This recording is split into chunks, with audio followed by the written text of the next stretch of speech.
역대상 29장 4절부터 9절입니다. 오빌의 금 3,000달란트와 정년된 은 7,000달란트를 바쳐 성전의 벽을 입히며 금기구와 은기구를 만들며 기술공이 손으로 만드는 모든 일에 쓰게 하였습니다. 오늘 기꺼이 주님께 예물을 바칠 분은 안 계십니까? 그러자 각 가문의 장들과 이스라엘 각 지파의 족장과 천부장과 백부장과 왕실 업무 관리자들이 기꺼이 바쳤다.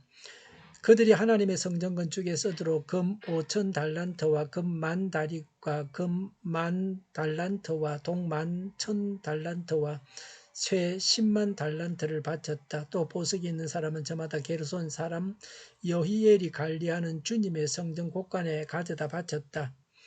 그들이 기꺼이 주님께 예물을 바쳤으므로 그들이 이렇게 기꺼이 바치게 된 것을 백성도 기뻐하고 다윗 왕도 크게 기뻐하였다. 아멘.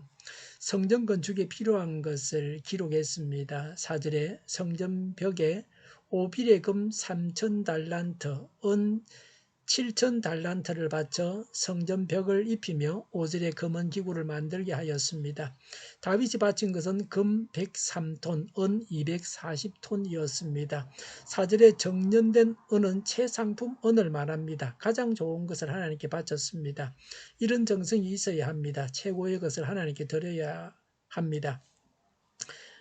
예수님은 성전을 헐면 3일 만에 짓겠다고 하셨습니다. 성전된 예수님의 몸을 두고 하신 말씀입니다. 예수님이 성전이십니다. 솔로몬은 금, 은, 동, 철과 온갖 보석으로 성전과 예배용 물품을 만들었습니다. 성전이신 예수님이 세상에서 가장 가치 있는 분이십니다. 우리 몸도 하나님께서 계시는 성전입니다. 그래서 우리 몸이 매우 가치 있는 것입니다. 우리가 전도해야 할 사람들도 온 천하보다 귀한 영혼들입니다.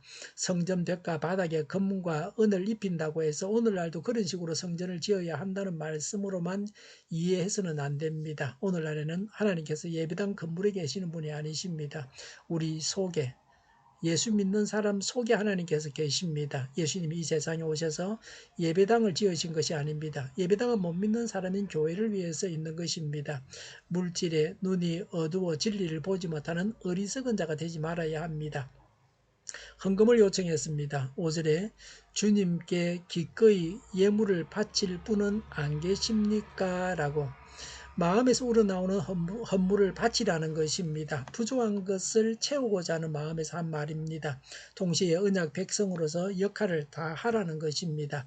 성전 건축이 다윗의 개인적인 욕심으로 하는 것이 아니라 이스라엘 백성 전체의 하나님을 향한 열심에서 비롯된 것입니다. 국가적으로 성전을 건축해야 한다는 것입니다. 자원에서 바치는 것이 아름답습니다.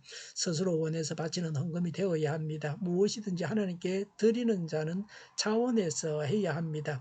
남을 위해서 뭘 할 때도 억지로 하지 말고 자원에서 기쁨으로 해야 합니다. 그렇게 해야 복입니다. 복이 됩니다. 6절에 지도자들이 기꺼이 바쳤습니다. 하나님께서 기뻐하시는 일이라고 하는 것이 전제되어 있습니다. 7절에 금 5,000달란트, 금 10,000다리 그랬습니다. 1다리금 130g의 금화를 말합니다.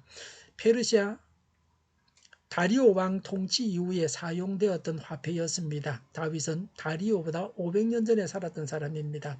그 당시 사람들이 사용하는 단위로 환산해서 말한 것입니다.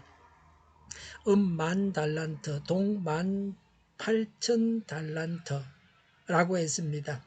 다윗이 바친 것의 1.5배였습니다. 8절에 보석이 있는 사람은 저마다 성전 곳간에 갖다 바쳤습니다. 9절에 백성들이 기꺼이 바쳤습니다. 개인적으로 자원해서 바쳤습니다. 그런데 거의 모든 사람이 자신들이 가지고 있는 것을 거의 바쳤습니다. 성전 건축에 필요한 모든 것이 다 채워졌습니다. 다윗은 예수님의 모형이고 백성들은 헌신적으로 성숙한 하나님 나라의 백성을 예표하고 있습니다. 이렇게 많은 헌물이 나왔던 것은 하나님의 뜻대로 바치는 것이었습니다. 성전을 건축하는 것이 하나님의 뜻이었습니다. 또 하나님께 바칠 수 있는 믿음을 주셨습니다. 하나님의 성전을 사모하는 마음을 주셨습니다. 하나님께 순종하여 바칠 마음을 주셨습니다. 또 다윗이 왕으로서 솔선수범하면서 백성들에게 헌금을 요청했을 때 백성들이 완전히 따랐습니다. 9절에 바치게 된 것을 백성도 기뻐하고 다윗도 크게 기뻐했습니다. 하나님께 바치고 기뻐했습니다. 이런 기쁨이 우리에게 있어야 합니다. 하나님께서 주신 기쁨입니다. 경건한 기쁨입니다. 영원한 나라에 뿌리를 두고 있는 기쁨입니다. 세상에는 거짓되고 헛된 기쁨도 많이 있습니다. 남의 것을 빼앗고 남을 해치거나 남과 경쟁해서 이겨서 기뻐합니다. 이런 기쁨은 남을 슬프게 하고서 얻는 기쁨입니다. 이런 잘못된 기쁨을 두고서 예수님은 말씀하시기를 웃는 너희여 화 있을진저라고 하셨습니다. 존 러스키는 말하기를 참된 희락은 가진 것을 전부 주어야 얻을 수 있다고 했습니다. 진정한 기쁨은 하나님의 뜻대로 하나님께 즐거이 드리는 것입니다. 드릴 줄 모르는 사람은 아무리 많이 소유해도 행복이 없습니다. 우리가 소유하는 이유는 드리기 위해서입니다. 모아두고만 있으면 기쁘지 않습니다. 드려서 기쁨을 경험해 본 사람은 드렸을 때의 기쁨을 압니다.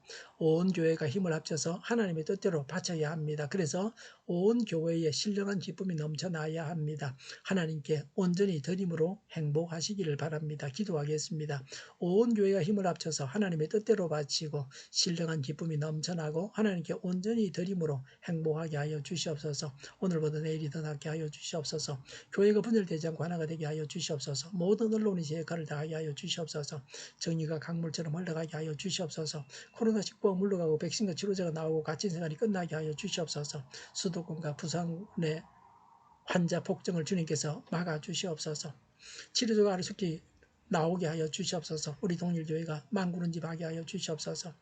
예수 이름으로 명하노니 모든 병만은 물러가고 몸의 모든 부분들 온전하게 될지어다. 신유의 기적을 베푸셔서 지금도 저희의 질병을 고쳐 주시옵소서. 나라와 교회를 고치시고 온전케 하여 주시옵소서. 잘못된 것들을 제거해서 온전케 하여 주시옵소서. 코로나19로 신음하는 모든 자들을 고치시고 온전케 하여 주시옵소서. 저희와 교회와 나라의 민족을 불쌍히 여겨 주시옵소서. 늘 맑은 공기를 마실 수 있게 하여 주시옵소서. 하나님께서 기뻐하시는 나라가 되게 하여 주시옵소서. 공부하는 학생들에게 지혜를 다하셔서 앞서가게 하시며 합격의 영광을 누리게 하여 주시옵소서. 오늘도 하나님 안에서 차고 넘치는 삶, 복된 삶을 살게 하여 주시옵소서. 감사와 찬양을 주님께 돌려드리며 예수님의 이름으로 기도하옵나이다. 아멘.